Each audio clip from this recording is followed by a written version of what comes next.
We're going to redo the 2AR from the 2014 TOC semifinal round between Danny and Jessica. Unfortunately, our video recording got lost, and so you won't get to see our entire comments on the round. But several things to note here that are interesting. I encourage you to go watch the round and then come back to this video because this will be quite helpful for you in terms of improving. First thing is, Kirk and I were discussing last night how it's interesting that strategically this round collapsed to theory when the 1AC and the 1NC were completely devoid of it, and the 1AR read perhaps maybe 30% of its strategy on theory. So ultimately the negative really got screwed here in terms of time trade-offs because the neg ultimately got to talk for about 3.5 minutes on the issue that won the round, and the AF got to talk about it for about 4.5 minutes. And the AF also got the benefit of having 2 speeches on it, whereas the neg only got to have 1 speech on it. So in terms of time trade-offs, the AF really came out very far ahead in terms of who got to talk more on the issue that won the round.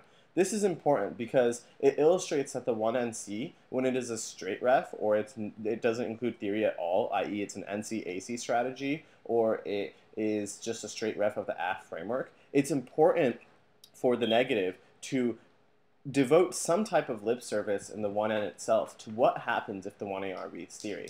This could have taken the form of Jessica asking Danny a question in cross-examination about his RVI justifications in the bottom AC being bidirectional. It also could have taken the form of the 1N just making a quick argument on the theory arguments Danny had at the bottom, being like, if he reads theory in the 1AR, I get an RVI on it if it's reject the debater. So those are 2 different things Jessica could have done and should have done. But now, the position that the 2AR walks into is a really awesome position. Jessica gives no lip service to no RVIs, which means theory is a no-risk issue for the 2AR. If the 2AR wins on theory, great, it wins the round. If the 2AR doesn't win on theory, then it can still win on substance. As you see in the video, Danny decided to collapse to theory. So we're going to make a couple of adjustments to Danny's speech.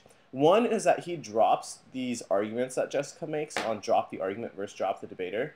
That's pretty damning. We definitely don't want to do that when our 2AR is 3 minutes of theory. I'm not really sure how the judges evaluated those arguments. Jessica's arguments in the 2NR were quite blippy here and really fast, so she didn't really do a good job of emphasizing this part of the flow to the judges. It's very possible that they may have missed these arguments or just didn't know how to evaluate it, given that the AF is winning the theory debate. So if it ends up being reject the argument, then the NC framework is rejected, and then it's just the AC case left. And neither debater is going for offense on the AC case. The 2AR doesn't touch the AC, and the NC just goes for framework takeouts of the AF via the is-ought fallacy arguments. So it would leave the judge in a really awful position where they can't vote on theory because the 2AR is rejecting drop the argument, or is not rejecting, it's not responding to drop the argument. And so now the 2AR only has substance left, but it doesn't give any lip service to substance. So I'm not really sure how a judge would resolve this round. I personally would have probably presumed AF, just because I think that affirming is harder, and I think that both debaters could have rectified this by either putting offense on the other debater's case, or the AF just extending quick case offense at the bottom of the 2AR. So yeah, that's one of the big changes, is reject the argument versus reject the debater. Another big change Kirk is going to try to make is not spending so much time on competing interest versus reasonability, just being more efficient on this debate, so he can take the time he saved from that debate and put it onto the question of reject the argument versus reject the debater. So ultimately, Kirk is going to try to give about half of this 2AR, and he's not going to do the line by line on the theory debate. He's just going to focus on the paradigm issues. Ready? I'm ready whenever you are. Okay. Starting with competing interpretations, and then going to the top of it. Extending competing interpretation and reasonability is arbitrary. You establish a byline structural abuse. I don't know what structural abuse means. It's supercharged by the fact that all judges have different interpretation of structural abuse. Also, you only try to solve for my offense under competing interpretation, but don't establish proactive reasons to prefer reasonability, which means that at least there's a risk of my arbitrariness offense. Next paradigm issue is drop the argument versus drop debater. Except the time scale argument that I spend plenty of time on the theory debate, which means that the only way to rectify this time loss is to reject the debater. You're really flipping on this issue. You make 2 responses. First is that you don't get a 3NR. However, 1, this doesn't mean that you reject the argument that 2NR can be both forward-looking and backward-looking. That's enough time to do so. Your next argument is that we have the same time. This doesn't this is not sufficient to solve. It's not a question about having the same time. Rather, it's a question about whether the allocation of that time is equal. But I'm spending so much time on this issue that I don't have it as a voting issue. Then that means that it's not an equal distribution of time on the top of the interp. Your counter interpretation is not mutually exclusive to my interpretation. My interpretation says that frameworks cannot be intent-based. The agent cannot be an ultimate arbitrator, and there cannot be descriptive often. Sure, I allow you constitutivism ground. However, you don't establish. However, it's not competitive with my last two points. That the agent has to be the ultimate arbiter and descriptive offense. You can establish constitutive offense as long as you meet those two claims, which you clearly don't. Which means I'm able to call all of your offense on, and only your only standards on philosophical education. However, there's no impact in terms of fairness, which is really bad for you because I never established an education voter. How long did that take? 134.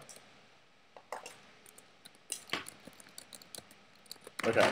I think the biggest difference between the way Danny gave the speech and you did perceptually is Danny made it clear that competing interps was a big deal in this round, and you were a little bit too brief. So we definitely wanted you to be briefer, but there needs to be a sentence or two of perceptual dominance here. The way Danny's, like, I would have started off with, this round's pretty much over if I win competing interps because her counterinterpretation is not competitive. Your only response on reasonability is that you give a bright line of structural abuse. A point here is that you don't define what structural abuse is, which means you feed back into the arbitrariness claim I'm making. Point is that we have different definitions of structural abuse. B point here is you don't provide any unique reasons why we should have reasonability. You just try to solve for my complaint, which means at worst I have a risk of offense back in the competing interpretations, especially due to the lack of definition that the 2NR provides. Now let's talk about reject the argument versus reject the debater.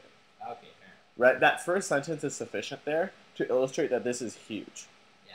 And so, like, something like, competing interpretations is going to be, if I win competing interps, I win this debate because your counter interp's not competitive. Sure. Okay. Right? Yeah. That's a great dominant way to start the round. Yeah. Or the speech, rather. Okay. I think on reject the argument versus reject the debater, you did quite well. I think on the mutually exclusive arguments, you did quite well as well. So this speech is good. It can get a tiny bit faster now and include the perceptual dominance on competing interps. Yeah. Cool. So now this leaves you 90 seconds to resolve the line by line and go through any link defense arguments, go through any just like hidden arguments here or there that you have to deal with. Sure. You probably want to give a little bit more lip service to her arguments that there is turn ground, etc. Right. Yeah. Right?